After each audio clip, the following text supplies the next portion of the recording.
Cyclone MPU arrived mostly for checkout, but the battery holder was in really bad shape, so I took that off and abated a minor bit of corrosion at the battery terminal locations, and I'll conformal coat that after I complete this test. Replace C30, and once again, axial caps are no longer available, so we have to use radial caps, and some of them fit in pretty nice. This one's pretty nice. Installed NVRAM and already set this to free play, so let's boot it up.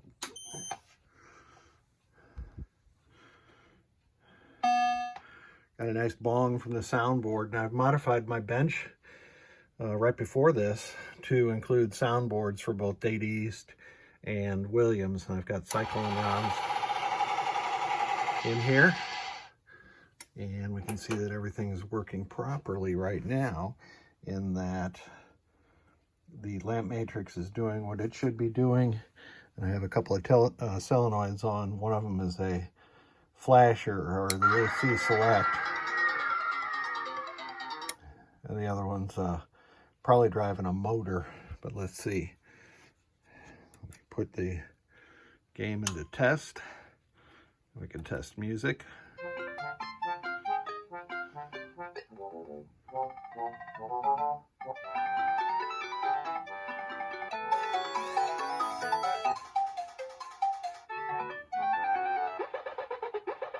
Oh, Jesus, that's terrible. And the display test.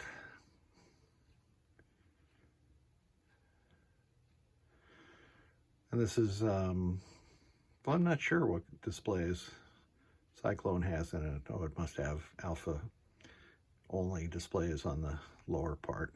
Yeah, this would make sense, the way it just went through that. So let's advance to, whoops.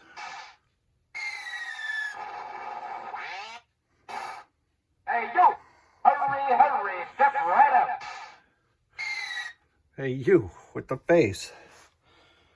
Lamp test, all good. Solenoid test. Oh, I'm sorry. Individual lamp test. And now solenoid test.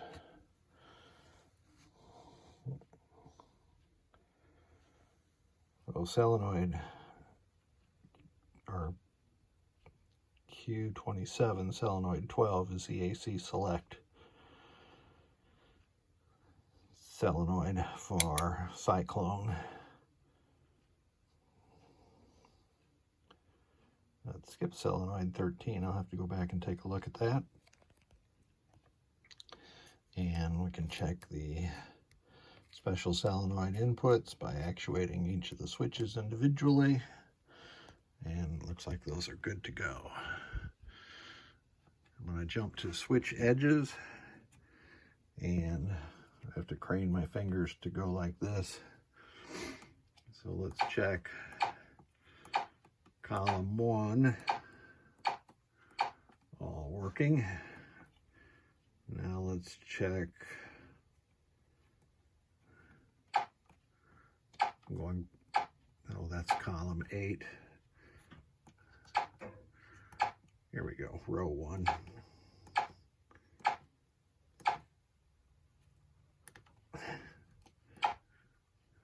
Sorry. And all switches are working.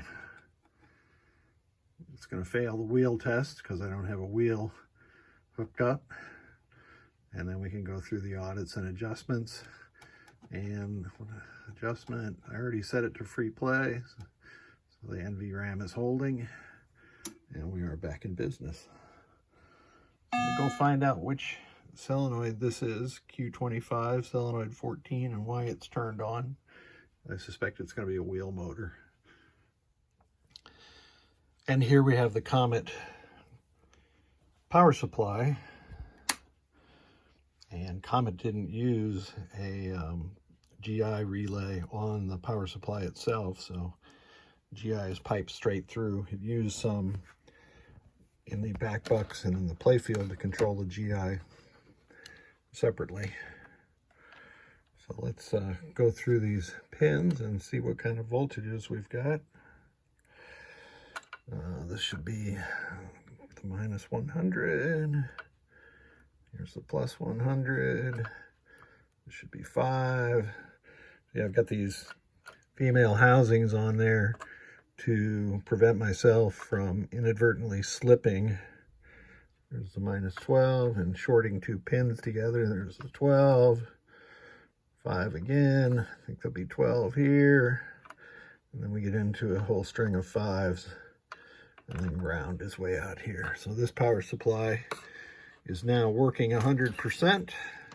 It just needed a little rehab, so I replaced this 18,000 microfarad cap. Sorry about that glare. And then there are the 3 typical caps that you replace here, here, and here. These are the ones that are equivalent on data use power supply. I also replaced this 1,000 microfarad cap. People like to see that replaced, even though it really doesn't make that much of a difference. Used a zip tie to hold that big cap down, and she is good to go. Thanks again for sending it.